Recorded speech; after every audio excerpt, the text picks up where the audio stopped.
So in this video, we'll be going over the KSP and the product solubility constant. So in our first example, we have a saturated solution of iron sulfide, which containing this amount of the concentration of Fe2 plus and S2 minus, and we are asked to calculate the KSP value for it.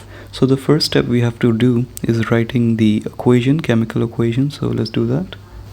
So Fe is in group 2 and S sulfur is in group 6, so hence the charges. And the most important thing we have to see here is the coefficients. So here the coefficients of Fe is 1 and so is S, and KSP is equal to the product side only, the concentrations of only the product side. So we completely ignore the reactant side. So if we want to write the KSP now, it will be this. So KSP is equal to the concentration of Fe and sulfur. And now we just have to plug in the values for the concentrations which are given in the question, this and this. So that will give us the answer of 1.6 times 10 to the power of negative 19. So now let's move on to a question with the coefficients so that I can clarify more. So in this question, we are to calculate the molar solubility of KaOH2. So first step again is to write the chemical equation. So let's do that. So this is the chemical equation, and we can see that the coefficient of OH is 2 here. So let's make a ice table so that we can understand this more clearly.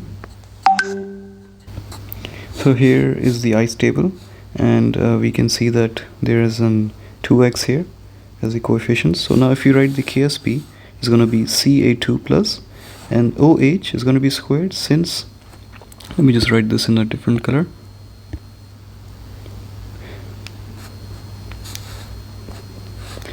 So OH is going to be squared since the coefficient of OH is 2. And now we can plug in the x's here. So that will give us, this is after substituting the 2x for OH and x for Ca. And as we can see that KSP is equal to 1 times 10 to the power of negative 13. Now we can just substitute that and solve for x.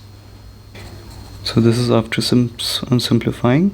And yeah, you can just solve this on the calculator now, and the final answer for x is going to be 2.92 times 10 to the power of negative 5. And it depends in the question how many significant figures you want to keep it to.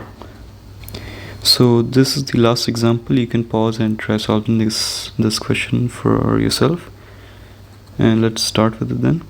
So again, first thing we need to do is write the chemical equation here. So again, we have 2 as the coefficient for fluorine here, F, and KSP is going to be again equal to, so this is a rule again, so every time if you have a 2 as the coefficient, you can directly say that it's going to be 2x to the power of 2, and there's no coefficient for Ba2 plus, so again it's just going to be x here.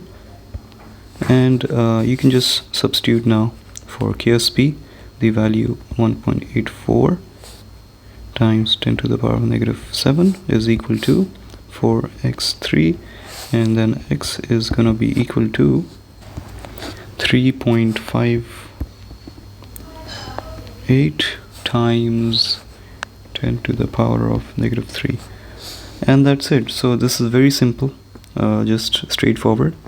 And if you have any questions, you can leave them in the comment section, and I'll see you next time then.